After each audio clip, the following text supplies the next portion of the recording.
आज की क्लास में हम लोग मैकेनिकल प्रॉपर्टीज ऑफ फ्लूइड पढ़ेंगे। कल की क्लास में मैकेनिकल प्रॉपर्टीज ऑफ सॉलिड पढ़े थे, आज फ्लूइड पढ़ेंगे। फ्लूइड को बोला जाता है, इसको फ्लूइड डायनेमिक्स भी बोला जाता है, ठीक है। तो सबसे पहले सॉलिड के बारे में पढ़ लेते। फ्लूइड में क्या आ जाएगा, तो फ्लूइड में आपका लिक्विड आएगा और गैस आएगा। मैं पहले ही बोल दे रहा हूँ, ये चैप्टर उसी को समझ में आएगा जो पहले से पढ़ रखा होगा। फिर भी जिसको अगर नहीं समझ में आ रहा है तो ध्यान से सुनना है, और ध्यान से सुनने के बाद जो पीडीएफ आपके ग्रुप में डाल दिया जाता है वहाँ पर जाकर एक बार पढ़ लेना है, ठीक है। अब सुनोगे ध्यान से। तो सबसे पहले हम लोग डेंसिटी का टर्म समझेंगे। डेंसिटी क्या होता है, सब लोग जानते हो। डेंसिटी को रो से डिनोट करेंगे। फार्मूला क्या हो जाएगा, मास अपॉन में वॉल्यूम, ये सबको पता है, ठीक है। अब डेंसिटी का यूनिट पता होना चाहिए, क्या होता है, किलोग्राम पर मीटर क्यूब, ये ऐसा यूनिट है। अगर सीजीएस में पूछेगा तो क्या हो जाएगा, ग्राम पर सेंटीमीटर क्यूब। अगर डेंसिटी ऑफ वाटर की बात करें, ये न्यूमेरिकल में बहुत हेल्प करेगा, तो 1000 केजी पर मीटर क्यूब, या कहीं कहीं 10 की पावर 3 ले लेते हैं, ठीक है। अगर सीजीएस में बात करेंगे तो 1 ग्राम पर सीसी। इसके बाद अगर इसका डायमेंशन की बात करें तो ml की पावर -3 होगा। अगर for two bodies of same mass, मान लो कि दो बॉडी है जिसका मास सेम है, तो मास सेम होगा तो ρ1 v1 बराबर क्या हो जाएगा, ρ2 v2 हो जाएगा। कहने का मतलब रो और v का मल्टीप्लीकेशन क्या हो जाएगा, कांस्टेंट हो जाएगा। इसका मतलब अगर रो को बढ़ाओगे तो वॉल्यूम कम होगा, अगर वॉल्यूम को बढ़ाओगे तो रो क्या होगा, कम होगा। वही चीज लिखा हुआ है, अगर रो ज्यादा है इसका मतलब वॉल्यूम क्या होगा, कम होगा, ठीक है। अगर मिक्सिंग ऑफ लिक्विड की बात करें तो मिक्सिंग ऑफ लिक्विड में कैलकुलेशन ऑफ रिजल्टेंट या फाइनल डेंसिटी की बात करेगा तो पहला केस है, अगर वॉल्यूम ऑफ लिक्विड दोनों का क्या है, इक्वल है, दोनों का वॉल्यूम बराबर है, तो उस केस में डेंसिटी निकालोगे तो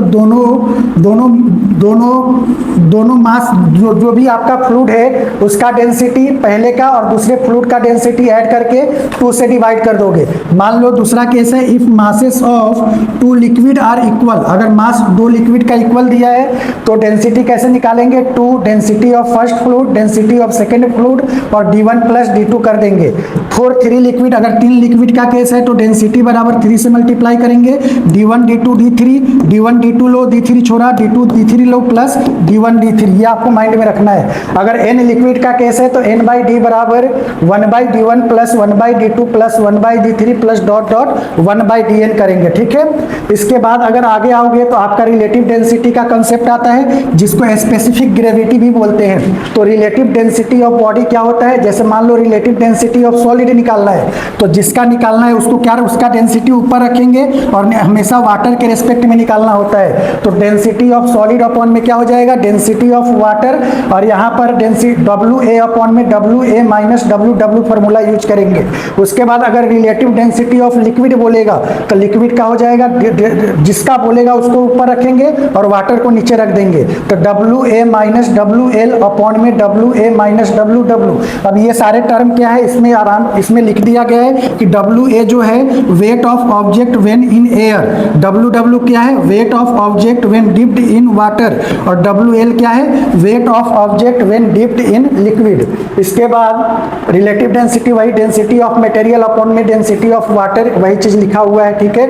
याद रखना कि जो रिलेटिव डेंसिटी है वो यूनिट लेस होता है, कोई इसका यूनिट नहीं होता है, और डायमेंशन लेस होता है, इसका कोई डायमेंशन नहीं होता है। तो रिलेटिव डेंसिटी के बारे में इतनी चीजें पता होना चाहिए।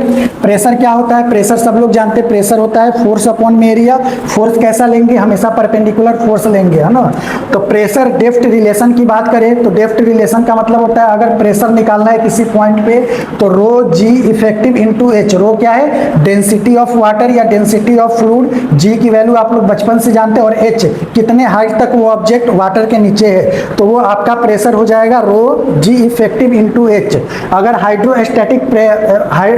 हाइड्रोस्टैटिक पैराडॉक्स की बात करें तो वाट एवर द शेप और width of vessel the pressure at any particular depth is same. कहने का मतलब है इसका शेप कैसा भी रहे, अगर सेम पॉइंट पे प्रेशर होगा तो क्या होगा, ये इक्वल होगा, यानी PA बराबर क्या होगा, PB बराबर PC बराबर PD। अगर सेम लाइन पे है तो फोर्स प्रेशर क्या होगा, इक्वल होगा, शेप से कोई मतलब नहीं रहना चाहिए, है ना। उसके बाद आपको कुछ कन्वर्जन पता होना चाहिए। 1 पास्कल का मतलब होता है 1 न्यूटन पर मीटर स्क्वायर, 1 एटीएम बराबर होता है 760 mmHg या 760 सेंटीमीटर Hg, और 1 एटीएम बराबर होता है 1.01325 बार, है ना। ज़्यादातर न्यूमेरिकल में ये वैल्यू यूज किया जाता है। P एटीएम बराबर 1.01325 इंटू 10 की पावर 5 पास्कल, यानी 1 एटीएम जहाँ भी आएगा उसको पास्कल में चेंज करना होगा।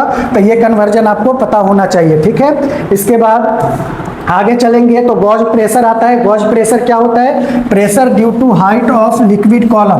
तो अगर एब्सोल्यूट प्रेशर की बात करें तो देखो, मान लो कोई लिक्विड है, यहीं पे समझ लो कोई भी लिक्विड है, तो लिक्विड पे हमेशा एक एटमॉस्फेरिक प्रेशर हमेशा लगता है। तो यहाँ पर क्या लग रहा है? Atmospheric pressure. तो एटमॉस्फेरिक प्रेशर लग रहा है, मान लो कि यहाँ पर कोई ऑब्जेक्ट है तो इसके पास एक प्रेशर लगेगा, कौन सा? इसके हाइट के द्वारा, और इस बॉडी इस फ्लूइड का जो डेंसिटी है उसके द्वारा। तो जो आप पावर टोटल निकालेंगे, एटमॉस्फेरिक प्रेशर को ऐड करेंगे प्लस रो जी एच लगा देंगे, तो वही क्या कर रहा है? Absolute pressure. एब्सोल्यूट प्रेशर किसके बराबर हो जाएगा? Pressure due to atmospheric pressure plus rho g h. Rho मतलब डेंसिटी, जी का मतलब जानते, एच का मतलब कितने हाइट तक वो है ना। नेक्स्ट आओगे, नेक्स्ट वही बता दिया था, हॉरिजॉन्टल पे सारा प्रेशर क्या होगा? इक्वल होगा।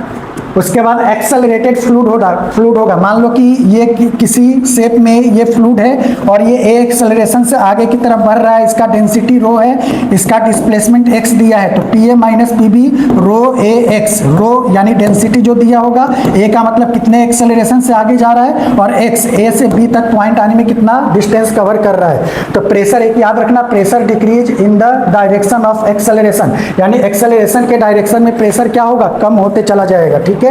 उसके बाद अगर रेस्ट और मूविंग विद यूनिफॉर्म वेलोसिटी होगा तो एक्सेलरेशन जीरो होगा, क्योंकि यूनिफॉर्म वेलोसिटी का मतलब ही होता है कि एक्सेलरेशन जीरो है। लेकिन अगर मान लो कि ये फ्लूइड ऐसे मूव कर रहा है और यहाँ पर कुछ एंगल बनाया थीटा, तो अगर इसमें ट्रिबो लगाओगे तो tan थीटा अप बराबर a बाई जी याद रखोगे, tan थीटा बराबर a बाई जी। अगर फ्लूइड का शेप इस प्रकार का हो जाता है तो tan थीटा बराबर a बाई जी याद रखोगे, ठीक है। ये क्या था? एक्सेलरेशन, जी आप लोग जानते क्या होता है। उसके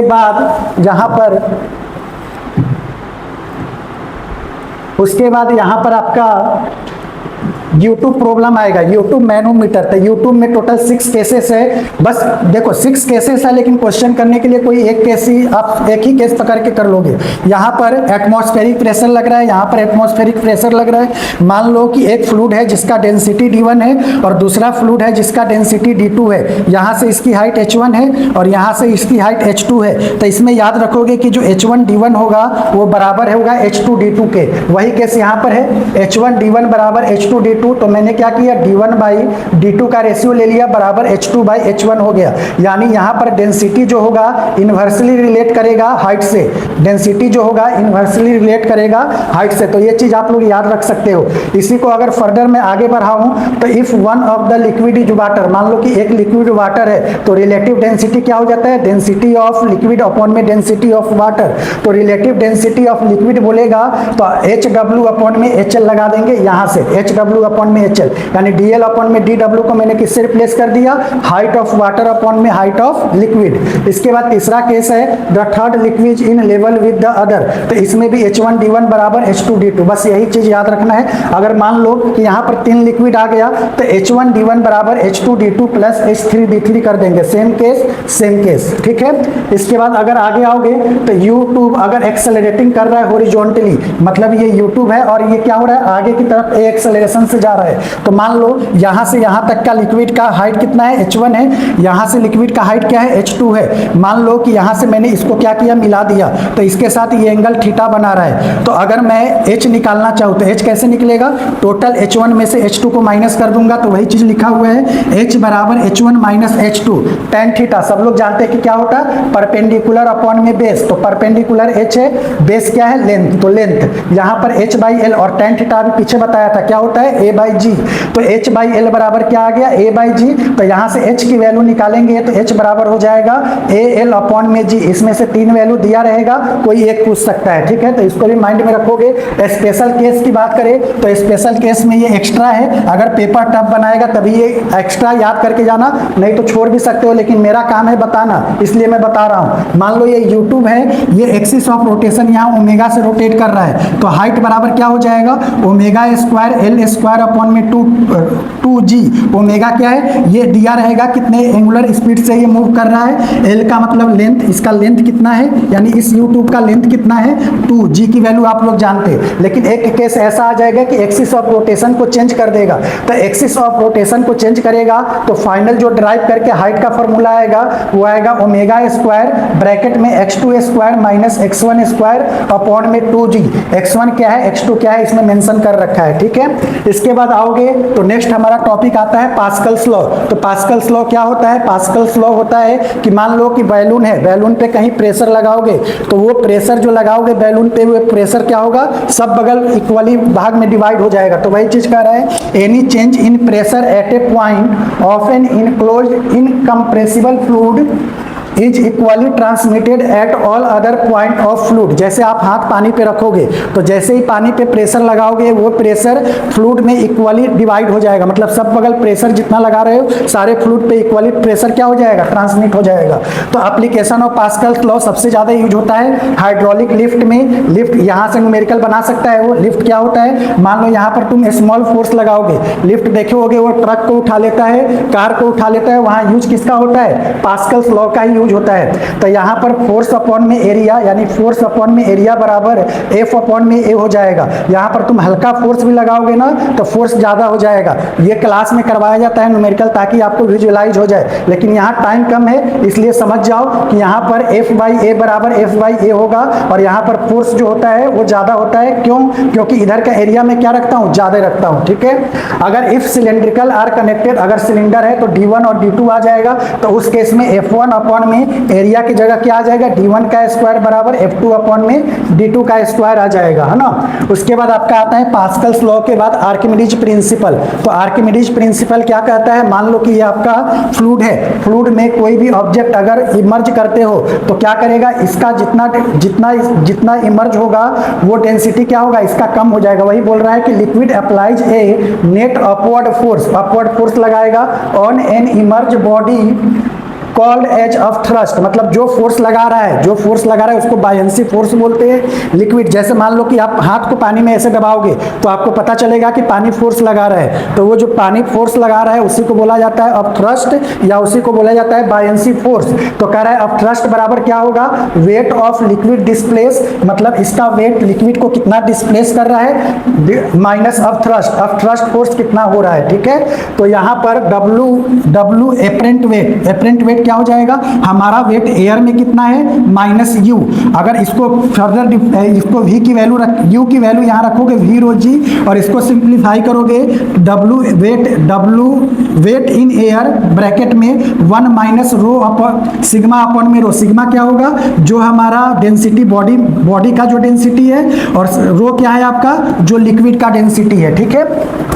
यहाँ पे वही केस दे रखा है, अगर P2 ज्यादा हुआ P1 से तो P2 minus P1 of thrust U हो जाएगा। अब यहाँ 3 केसेस है, अगर मान लो कि बॉडी का डेंसिटी मान लो कि मैं हूँ, बॉडी का डेंसिटी और लिक्विड है, लिक्विड का डेंसिटी। तो अगर बॉडी का डेंसिटी, मेरा डेंसिटी अगर लिक्विड से ज्यादा हुआ तो मैं पानी में क्या होऊंगा, डूब जाऊंगा। तो देखो ये डूब गया है, इसका मतलब वेट ज्यादा हो गया किससे, थ्रस्ट से। तो ये बॉडी पूरी तरह से क्या होगा, सिंक हो जाएगा। सिंक का मतलब पानी के अंदर बिल्कुल चला जाएगा। अगर मान लो कि मेरा वेट है और लिक्विड का डेंसिटी है, दोनों बराबर है, इस केस में बॉडी क्या होगा, पूरी तरह से सिंक नहीं करेगा, body float just below the surface. इसके सरफेस पे क्या होगा, बॉडी फ्लो करना स्टार्ट कर देगा। लेकिन मान लो कि मेरा जो डेंसिटी है वो लिक्विड के डेंसिटी से कम है, तो मैं क्या करूंगा, आधा पार्ट डूबा रहेगा, आधा पार्ट क्या करेगा, तैरेगा। तो वही कह रहा है बॉडी फ्लोट पार्शियली सबमर्ज, मतलब आधा पार्ट उसका नीचे और आधा पार्ट ऊपर। ये तीनों केस आपको याद होना चाहिए। तो ये इसको लॉ ऑफ फ्लोटेशन भी बोलते हैं। लॉ ऑफ फ्लोटेशन में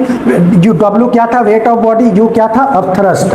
अब वही चीज यहाँ पर बताया गया है, ये याद कर लेना। नेक्स्ट है आपका fractional submerge volume, fractional submerge volume का मतलब यहाँ पर डेंसिटी ऑफ बॉडी अपॉन में डेंसिटी ऑफ लिक्विड, और यहाँ पर अगर टोटल वॉल्यूम से डिवाइड करेंगे तो 1 माइनस रो बी अपॉन में रो एल। ये छोड़ भी दोगे तो कोई दिक्कत वाली बात नहीं है, बस ये चीज याद रखना।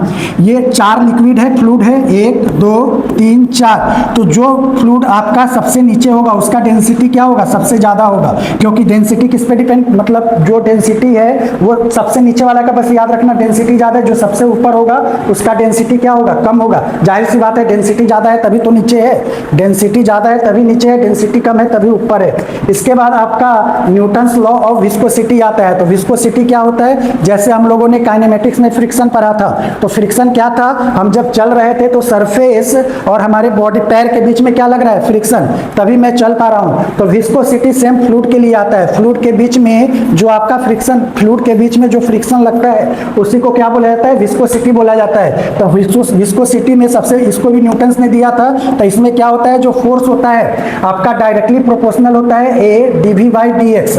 ये डायरेक्टली प्रोपोर्शनल के साइन को हटाओगे तो ईटा से मल्टीप्लाई करते हैं, तो एफ बराबर हो जाएगा minus eta A d v by d x.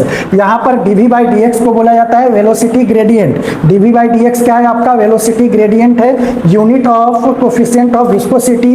ये आपको याद रखना है कि the CGS unit of eta is dyne second per centimetre square and is called poise, यानी इसको क्या बोलेंगे, प्वाइज। अगर ऐसा यूनिट में बोलेगा तो ईटा का यूनिट हो जाएगा न्यूटन सेकेंड पर मीटर स्क्वायर, कॉल्ड डेका प्वाइज, और प्वाइजली कहते हैं, एक प्वाइजली बराबर 10 प्वाइज। अगर मान लो कि यूनिट एंड डायमेंशन से इतना चीज, यूनिट एंड डायमेंशन में भी आप लोग पढ़ रहे थे, रखे थे कि इसका डायमेंशन क्या होता है, तो डायमेंशन याद रखोगे, मास L-1 T-1, ये याद रखोगे। ये डायमेंशन एक बार पूछ रखा है नीट में, और ये जितना चीज बताया ये सब भी माइंड में रखोगे। प्वाइजली फार्मूला क्या होता है, तो प्वाइजली फार्मूला का मतलब रेट ऑफ फ्लो Q। यहाँ पर मान लो प्रेशर P1 है, प्रेशर P2 है, तो रेट ऑफ फ्लो का फार्मूला हो जाएगा पाई डेल्टा P R की पावर 4 अपॉन में 8 ईटा L। ईटा क्या था, वही coefficient of viscosity. Stokes law, ये भी इंपॉर्टेंट है। स्टोक्स लॉ क्या होता है, बस ये इतना स्लाइड याद रखोगे तो स्टोक्स लॉ समझ में आ जाएगा। इसको बोलते हैं विस्कस फोर्स। एफवी का मतलब क्या है, विस्कस फोर्स। तो विस्कस फोर्स बराबर याद रखोगे 6 ईटा पाई आर वी। 6 डिजिट है, ईटा क्या है अभी बताया, ईटा क्या है, यहाँ पर आपका ईटा कोफिशिएंट ऑफ विस्कोसिटी है, पाई का वैल्यू जानते हैं, आर का मतलब रेडियस दिया रहेगा, वी का मतलब इंस्टेंटेनियस वेलोसिटी। तो एफ नेट निकालोगे तो एपरेंट वेट में से आपको विस्कस फोर्स क्या करना होगा, माइनस करना होगा। ठीक है, ऐसा यूनिट ये सब आप ये छोड़ भी सकते हो। ईटा का डायमेंशन याद रखना ml-1 T-1। ठीक है, उसके बाद आपका कॉन्सेप्ट आता है टर्मिनल वेलोसिटी का। तो टर्मिनल वेलोसिटी का आपको फॉर्मूला याद रखना है। टर्मिनल वेलोसिटी का फॉर्मूला होता है 2r² अपॉन में 9 ईटा ब्रैकेट में density of body minus density of liquid into g. अब यहाँ पर 3 केसेस है, ये तीनों केसेस देख लो। अगर ये बॉडी का डेंसिटी लिक्विड के डेंसिटी से ज्यादा हुआ, मतलब ओवरऑल पॉजिटिव हुआ, तो will attain terminal velocity in the downward direction. अगर रो भी कम हो गया रो एल से तो ये निगेटिव आ जाएगा। निगेटिव का मतलब the terminal velocity will be negative and the body will move in the upward direction. यहाँ पर अगर दोनों बराबर हो गया तो बराबर होने का मतलब बताओ ये क्या हो गया, 0। तो the body remains suspended in the fluid, मतलब वीटी क्या हो जाएगा, टर्मिनल, ये दोनों इक्वल तो 0, तो पूरा 0, वीटी 0। अब एक चेक केस आता है रेनॉल्ड नंबर, ये सिलेबस से रिलेटेड है तो मैं इसको एक्सप्लेन नहीं कर रहा हूँ, लेकिन चलो इसको एक्सप्लेन नहीं कर रहा हूँ। ये 3 कंडीशन था, इसको याद रख सकते थे, लेकिन ये सिलेबस से रिलेटेड है तो इसको छोड़ दो। देखो 2018, 2019, 2021, 2022 सीधे ग्राफ पूछ रखा था कि वेलोसिटी यानी टर्मिनल वेलोसिटी और टाइम के बीच में ग्राफ कैसा होगा। तो आपको ग्राफ ये माइंड में रखना है, इधर वेलोसिटी है, इधर टाइम है, टर्मिनल वेलोसिटी यानी ऐसे ग्राफ जाएगा और यहाँ पर जाकर ये मैक्सिमम हो जाएगा। तो टर्मिनल वेलोसिटी वर्सेस टाइम के बीच का ग्राफ याद कर सकते हो। ठीक है, इसके बाद इक्वेशन ऑफ कंटिन्यूटी आता है। अब इक्वेशन ऑफ कंटिन्यूटी इंपॉर्टेंट है। देखो बर्नौलीज थ्योरम और इक्वेशन ऑफ कंटिन्यूटी से मिक्स क्वेश्चन पेपर में आता है। तो इक्वेशन ऑफ कंटिन्यूटी क्या होता है, आपको कुछ नहीं याद है, डायग्राम ऐसा देगा, डायग्राम ऐसा देगा तो याद रखना, जहां एरिया कम होगा वहां वेलोसिटी ज्यादा होगा, जहां एरिया ज्यादा होगा वहां वेलोसिटी कम होगा। जैसे मान लो पाइप से पानी भरते हो तो पाइप को दबाना, पाइप को दबाने का मतलब क्या, उसका एरिया आप कम कर रहे हो, तो एरिया कम करते होगे तो देखना पानी का फ्लो ज्यादा होता होगा। तो जहां एरिया कम पानी का फ्लो ज्यादा, तो यहाँ पर वही चीज याद रखना है कि इक्वेशन ऑफ कंटिन्यूटी क्या होता है, V1 A1 बराबर V2 A2, यानी A भी क्या होगा होगा कांस्टेंट, यानी एरिया बढ़ाओगे तो वेलोसिटी क्या होगा, कम होगा। ये आपको याद रखना है। बस V1 A1 बराबर V2 A2 equation of continuity में बस आपको यही पता होना चाहिए। डायग्राम देख लो कैसा है, ठीक है। इसके बाद आओगे तो मान लो कि एक स्पेशल केस है। यहाँ से एरिया A1 है, इसका वेलोसिटी V1 है, यहाँ से एरिया A2 है, इसका वेलोसिटी V2 है। ये दोनों लिक्विड ऐसे आके फ्लो करके इस वाले एरिया से बाहर निकल रहा है, तो इसमें A1 V1 plus A2 V2 बराबर हो जाएगा A3 V3 के। ये आपको याद रखना है, ठीक है। नेक्स्ट आओगे तो बर्नौलीज प्रिंसिपल है, तो बर्नौलीज प्रिंसिपल भी इंपॉर्टेंट है। इक्वेशन ऑफ कंटिन्यूटी और बर्नौलीज प्रिंसिपल को साथ में याद रखना। तो यहाँ पर बर्नौलीज प्रिंसिपल क्या कहता है कि P plus half rho V square plus rho g H क्या हो जाएगा, कांस्टेंट हो जाएगा। जब डिटेल क्लास में पढ़ोगे तो वहां पर मैंने ऐसे भी बताया था, P1 प्लस हाफ रो 1 V1 स्क्वायर प्लस रो 1 GH1 बराबर P2 प्लस हाफ रो 2 V2 स्क्वायर प्लस रो 2 GH2। ये भी इक्वेशन होता है। तो कांस्टेंट का मतलब P2, ये वाला टर्म आप खुद से जोड़ सकते हो। अब सबको पता है P क्या होता है, pressure energy per unit volume. Half rho V square यानी हाफ mv स्क्वायर से कंपेयर करोगे तो kinetic energy per unit volume. Rho GH क्या होता है, potential energy per unit volume. ये सारे चीज क्या होते हैं, कांस्टेंट होते हैं। तो बर्नौलीज प्रिंसिपल पूछेगा कौन किस पे बेस्ड होता है, तो याद रखना ये बेस्ड होता है कंजर्वेशन ऑफ एनर्जी पे। बर्नौलीज प्रिंसिपल किस पे बेस्ड होता है, कंजर्वेशन ऑफ एनर्जी पे बेस्ड होता है, ठीक है। अब इस इक्वेशन को मैंने क्या किया, रो जी से डिवाइड कर दिया। तो रो जी से डिवाइड करोगे तो P अपॉन में रो जी प्लस V स्क्वायर अपॉन में 2G प्लस H बराबर कांस्टेंट। ये चीज भी आप अपने माइंड में रखोगे। कुछ कंडीशन है, कंडीशन क्या है कि flow should be streamline and irrotational होना चाहिए। दूसरा कंडीशन है non viscous and incompressible fluid होना चाहिए। और फ्रिक्शन क्या होना चाहिए, सब जगह क्या होना चाहिए, एब्सेंट होना चाहिए। तो ये था आपका Bernoulli's principle. Equation of continuity में A1 V1 बराबर A2 V2 और बर्नौलीज प्रिंसिपल में P1 प्लस हाफ रो 1 V1 स्क्वायर प्लस रो 1 G1 H1 बराबर P2 प्लस हाफ रो 2 V2 स्क्वायर प्लस रो 2 GH2। मेरे को ऐसा क्यों लग रहा है कि इस बार इससे क्वेश्चन पूछेगा, इसलिए इस पे ज्यादा फोकस करके जाना। आगे आ जाओ। आगे है एप्लीकेशन ऑफ बर्नौलीज प्रिंसिपल। तो बर्नौलीज प्रिंसिपल के कुछ एप्लीकेशन है। तो पहला है टोरिसोली लॉ ऑफ इफ्लक्स। इसका मतलब क्या है, मान लो ये टैंक है, टैंक में पहले से फ्लूइड यानी लिक्विड भरा हुआ है। अब मैंने क्या किया, इसका हाइट h है, इसके इतने हाइट h से मैंने क्या किया, इसमें होल कर दिया। तो होल करने से क्या होगा, पानी क्या होगा, ऐसे फ्लो करेगा। तो पानी फ्लो कर रहा है, मान लो इस रेंज तक जा रहा है। ये लिक्विड का डेंसिटी है, हाइट h है, और यहाँ पर एटमॉस्फेरिक प्रेशर PA लग रहा है। तो यहाँ पर V बराबर, जो पहले से जानते काइनेमेटिक्स में वही चीज है, अंडर रूट 2GH।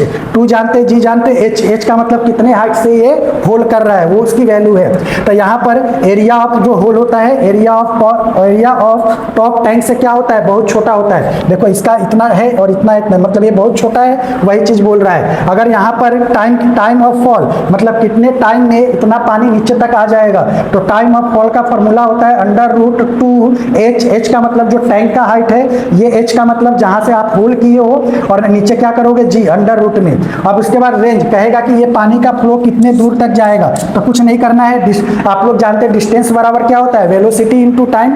डिस्टेंस बराबर क्या होता है, वेलोसिटी इनटू टाइम। वेलोसिटी आपको पता है अंडर रूट 2GH, तो under root 2GH into time.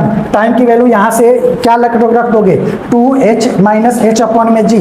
R कब मैक्सिमम होगा, जब H बराबर क्या होगा आपका H2। तो ये सारे फॉर्मूले अपने माइंड में रख सकते हो। पहला वेलोसिटी का, टाइम ऑफ फॉल का, और दूसरा रेंज का। मैक्सिमम कब होगा, जब H बराबर H/2 होगा। क्लास में रहते तो पूरा ड्राइव करवाया जाता है कि कब मैक्सिमम की वैल्यू कितना आएगा, लेकिन उतना टाइम नहीं है, इसलिए आगे बढ़ो। ये आपका एक्स्ट्रा है। एक्स्ट्रा क्या है वो भी समझ लो। एक्स्ट्रा का मतलब इनिशियल लेवल लिक्विड का ये है, और फाइनल लेवल लिक्विड का ये आ जा रहा है। तो आपसे कहेगा कि यहाँ से यहाँ तक जो फॉल हुआ है, ये कितने टाइम में फॉल होगा। इसका हाइट मान लो H1 है, पानी फॉल होकर H2 पे आ गया है, तो इसका टाइम याद रखोगे, कैपिटल A अपॉन में A under root 2/G under root H1 minus under root H2। Paper जब डिफिकल्ट बनाएगा तो पूछ सकता है, नेग्लेक्ट करके भी चल सकते हो, लेकिन मेरे को सब चीज बताना है। देखो मैं स्लाइड जो ला रहा हूँ इसमें ऐसा कुछ नहीं छोड़ रहा हूँ जो आपके इससे बाहर नीट पूछ लेगा। अगर तुम्हें खूब अच्छा स्कोर करना है ना 150, तो मैं तो कह रहा हूँ कि स्लाइड को अच्छे से याद कर लो, और जो क्वेश्चन जितना करवा रहा हूँ उसको बार बार करते रहो, तो आराम से 150 स्कोर भी चला जाएगा। कंडीशन अप्लाई है कि पूरा स्लाइड आपको आपके माइंड में होना चाहिए, ठीक है। आगे आ जाओ। अब उसके बाद आता है इनका वेंट्रोमीटर। तो वेंट्रोमीटर क्या होता है, यहाँ से भी क्वेश्चन बहुत बार नीट में पूछा जा चुका है। तो वेंट्रोमीटर है, मान लो कि ये है, इसका यहाँ पर वेलोसिटी v1 है, प्रेशर p1 है, एरिया a1 है, यहाँ पर a2 v2 p2। तो इसमें वेंट्रोमीटर में सबसे पहले वेलोसिटी पूछता है, तो v1 बराबर 2hg अपॉन में a1 का स्क्वायर अपॉन में a2 का स्क्वायर -1। सबसे ज्यादा ये पूछता है रेट ऑफ फ्लो क्या होगा। तो रेट ऑफ फ्लो का फॉर्मूला याद रखोगे, रेट ऑफ फ्लो बराबर होता है जो भी एरिया दिया होगा a1 a2 कर देना अंडर रूट 2gh अपॉन में a1 का स्क्वायर माइनस a2 का स्क्वायर। तो वेंट्रोमीटर से अगर क्वेश्चन आएगा तो इसी फॉर्मूला पे आएगा। आपको क्वेश्चन में सब चीज दिया रहेगा, सिर्फ कहेगा कि रेट ऑफ फ्लो बताओ। एरिया आप लोग को पता है a1 a2 कैसे निकालते हैं, 2g हाइट भी दिया रहेगा कितने हाइट तक है, और a1 a2 निकाल चुके हो यहाँ पर, उसकी वैल्यू रख के निकाल लोगे। तो ये आपका वेंट्रोमीटर का कॉन्सेप्ट। नेक्स्ट आपका टॉपिक है सरफेस टेंशन। ये चैप्टर थोड़ा सा बड़ा है इसलिए सुनते रहो। सरफेस टेंशन क्या होता है, सरफेस टेंशन जो होता है T बराबर होता है फोर्स अपॉन में लेंथ, यानी F/L। जो आपका लिक्विड का शेप होता है वो स्फेरिकल होता है। क्यों होता है, तो याद रखना सरफेस टेंशन के कारण ही होता है, ये याद रखिएगा। ऐसा यूनिट क्या हो जाएगा, फोर्स का न्यूटन, लेंथ का मीटर, तो न्यूटन पर मीटर। अगर CGS में पूछ दिया तो डाइन पर सेंटीमीटर। अब यहाँ पर सरफेस टेंशन के बाद सरफेस एनर्जी आता है। सरफेस टेंशन का फॉर्मूला याद रखना जरूरी है, फोर्स अपॉन में लेंथ। यूनिट का भी ध्यान रहना जरूरी है, क्योंकि जब यूनिट, देखो ये जो पढ़ रहे हो यूनिट एंड डायमेंशन में भी आया था कहीं ना कहीं, तो यहां से याद रखोगे। तो यूनिट एंड डायमेंशन में अगर क्वेश्चन फ्रेम करेगा तो आपको पता होना चाहिए कि टेंशन का फॉर्मूला फोर्स अपॉन में लेंथ होता है और यूनिट क्या होता है ये पता होना चाहिए। सरफेस टेंशन, अगर सरफेस एनर्जी की बात करेगा तो देखो सरफेस टेंशन बराबर होता है सरफेस एनर्जी अपॉन में एरिया। तो यहाँ से सरफेस एनर्जी निकाल लोगे तो सरफेस टेंशन में एरिया से मल्टीप्लाई कर दोगे, तो वही सरफेस एनर्जी जो होता है वही वर्क डन के बराबर होता है। तो वर्क डन और सरफेस एनर्जी बराबर हो जाएगा tension into change in area, tension into change in area. उसके बाद देखो कोहेसिव फोर्स और एडिसिव फोर्स क्या होता है। तो कोहेसिव फोर्स का मतलब होता है जब force between molecule of same material, यानी सेम मटेरियल, मान लो ये मार्कर है और एक दूसरा मार्कर ऐसा ही होता, तो सेम मटेरियल के बीच जो फोर्स लगेगा उसको मैं क्या बोलूंगा, कोहेसिव फोर्स। और एडिसिव फोर्स का मतलब मान लो यहाँ मार्कर है और यहाँ पर कोई दूसरा मटेरियल है, उन दोनों के बीच में जो फोर्स लगेगा उसको मैं क्या बोलूंगा, एडिसिव फोर्स। ये आपको पता होना चाहिए, ठीक है।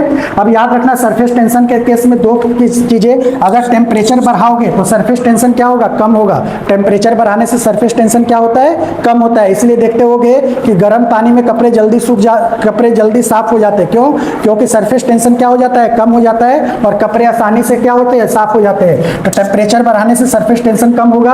अगर सॉल्युबल इंप्योरिटीज है, अगर मान लो कि जो इंप्योरिटी है वो सॉल्युबल है तो उस केस में सरफेस टेंशन बढ़ जाएगा। अगर पार्शियली सॉल्युबल है तो उस केस में सरफेस टेंशन क्या हो जाएगा, कम हो जाएगा। ये सारे कॉन्सेप्चुअल क्वेश्चन के लिए याद रखोगे। अब यहाँ पर की पॉइंट क्या है, work done in forming a drop of radius R. तो यहाँ पर वर्क डन अभी पढ़े थे, tension into change in area, तो टेंशन इनटू अभी बताया था एरिया। एरिया का मतलब मैंने बताया था कि कोई भी फ्लूइड होता है, कोई भी लिक्विड होता है, उसका शेप कैसा होता है, स्फीयर की तरह। तो स्फीयर का एरिया क्या होता है, 4πr²। तो इसलिए वर्क डन क्या आ जाएगा, T इंटू 4πr²। अब work done in forming a soap bubble of radius R. अगर मान लो सोप बबल है तो सोप बबल के केस में बस ये याद रखना कि ये 4 था ना, इसका 2 टाइम्स हो जाएगा, T इंटू 8πr²। इसके बाद अगर जाओगे तो work done in increasing the radius of drop from R1 से R2। मान लो कोई ड्रॉप है, उस ड्रॉप का रेडियस अभी R1 है, उसका रेडियस अगर R2 चला जाता है तो ड्रॉप में कितना इंक्रीमेंट हुआ। तो वर्क डन बराबर क्या हो जाएगा, टेंशन इनटू एरिया, यानी T इंटू एरिया का मतलब 4πr² माइनस 4πr1²। ये 4π क्यों, 4πr² क्यों आ रहा है, क्योंकि ये स्फीयर है और स्फीयर का एरिया आपको पता होना चाहिए 4πr² होता है। अगर work done in increasing the radius of A soap bubble, soap bubble का कैसा आएगा, तो बस 2 से मल्टीप्लाई कर देना है। यहाँ 8 आएगा, यहाँ 8 आएगा। जो भी मैं पढ़ा रहा हूँ ना नीट कहीं से भी क्वेश्चन पूछ सकता है, तो बच्चे वही अच्छे से प्रिपेयर होकर जाते हैं जो पूरी तरह से तैयार है। तो इसलिए एक एक चीज को हल्के में नहीं लेना है। क्या पता सोप बबल से ही क्वेश्चन बना दे, कुछ नहीं है। सोप बबल के केस में टी डेल्टा यही याद रखना है। R2 दिया रहेगा, R1 दिया रहेगा, 8 पाई को कॉमन लेना, R2 R1 की वैल्यू रख के सॉल्व कर देना। कहाँ से डिफिकल्ट है, बस आपको याद रखना है कि सोप बबल के केस में work done tension into area होता है, चेंज इन एरिया। एरिया मतलब अगर R2 R1 है तो R2 R1 कर देना, सिर्फ एक रेडियस दिया है तो मल्टीप्लाई करके लिख देना। आगे आ जाओ, एक्सेस प्रेशर, इससे भी नीट में क्वेश्चन पूछा जा चुका है। Excess pressure inside a liquid drop, तो P inside minus P outside 2T upon में R होता है, T टेंशन है, R रेडियस दिया होगा। अगर excess pressure inside a soap bubble दिया रहेगा तो P inside minus P outside, 2 को 2 से मल्टीप्लाई कर दोगे तो 40R हो जाएगा। बस इतना याद रखना है कि जो लिक्विड का ड्रॉप होता है सोप बबल का दुगना होता है। अगर लिक्विड का 2 है तो सोप बबल का 4 हो जाएगा, ठीक है। इसके बाद अगर यहाँ पर bubble rising of a constant temperature तो रेडियस R बिकम्स NR हो जाता है। अगर मान लो कि कांस्टेंट टेम्परेचर से राइज कर रहा है तो रेडियस पहले R है तो अब कितना हो गया NR। तो इसमें कहेगा कि आपका रो जी एच कितना हो जाएगा, यानी प्रेशर कितना हो जाएगा। तो एटमॉस्फेरिक प्रेशर में N की वैल्यू रख दोगे, -1 कर दोगे तो रो जी एच की वैल्यू आ जाएगी। इसके बाद आपका है pressure difference across a curve liquid surface. Curve liquid surface के केस में बस ये याद रखना है जो चीज ये बोला है कि pressure on concave side greater होता है प्रेशर ऑन कन्वेक्स साइड के। बाकी ये सब मैं पहले ही बता चुका हूँ, ठीक है। अब यहाँ पर एक चीज और है कि radius of common surface. Radius of common surface का मतलब होता है, मान लो कि एक आपका लिक्विड है जिसका ड्रॉप ये है और दूसरा लिक्विड ये है। मान लो कि इसका रेडियस R1 दिया है और इसका रेडियस R2 दिया है। कॉमन रेडियस पूछेगा, दोनों रेडियस को मल्टीप्लाई करो, बड़े वाले रेडियस में से छोटे वाले रेडियस को माइनस कर लो, ठीक है। इफ 2 वाटर ड्रॉप ज्वाइन और कोलाइज आइसोथर्मली तो R बराबर R1 square plus R2 square हो जाएगा। अब एंगल ऑफ कॉन्टेक्ट, ये लास्ट टॉपिक है। एंगल ऑफ कॉन्टेक्ट क्या होता है वो समझ लो। तो एंगल ऑफ कांटेक्ट में आपका ये जैसे पानी का ड्रॉप है, यहाँ पर एंगल थीटा बना रहा है तो यहाँ थीटा क्या है, लेस देन 90 डिग्री। तो लेस देन 90 डिग्री अगर आएगा तो कोहेसिव फोर्स जो होता है लेस होता है किससे, एडिसिव फोर्स से। अगर थीटा ग्रेटर देन 90 डिग्री आएगा तो इसका मतलब कोहेसिव फोर्स ज्यादा होता है किससे, एडिसिव फोर्स से। ये आपको पता होना चाहिए। अब यहाँ पर angle of contact acute angle है, ऑब्ट्यूज एंगल है, ये पता होना चाहिए। और ये प्योर वाटर और ग्लास का एंगल ऑफ कॉन्टेक्ट क्या होता है, 0 डिग्री। वाटर एंड ग्लास का 108 डिग्री और मरकरी एंड ग्लास का 140 डिग्री। ये आप याद रख सकते हो। कैपिलरी, कैपिलरी का मतलब है यहाँ पर थीटा लेस देन 90 H, तो यहाँ पर H बराबर कितना राइज करेगा, ये वाटर इसमें कितना राइज करेगा तो H बराबर 2T अपॉन में R रो जी। T का मतलब टेंशन, R का मतलब रेडियस, रो का मतलब डेंसिटी, G का मतलब एक्सेलरेशन ड्यू टू ग्रेविटी। अगर cos थीटा पूछ दिया कितने एंगल पे है तो स्मॉल r अपॉन में कैपिटल R। जब थीटा का टर्म आएगा तो 2T cos थीटा अपॉन में R रो G हो जाएगा। बस यहाँ 2T था, एंगल देगा तो cos थीटा लगाना है। अब यहाँ पर cos थीटा पॉजिटिव है यानी थीटा लेस देन 90 है तो उस केस में हाइट पॉजिटिव होगा, थीटा ग्रेटर देन 90 है हाइट नेगेटिव होगा। ये सब आपको पढ़ना है, ठीक है। If theta is not given then theta 0 ले लेना है। क्वेश्चन में मान लो कि थीटा दिया ही नहीं तो थीटा 0 ले लेंगे, cos 0 1 हो जाएगा। तो डायरेक्ट ये फॉर्मूला लगा देंगे 2T अपॉन में R रो G, ठीक है। ये रिक्वायरमेंट नहीं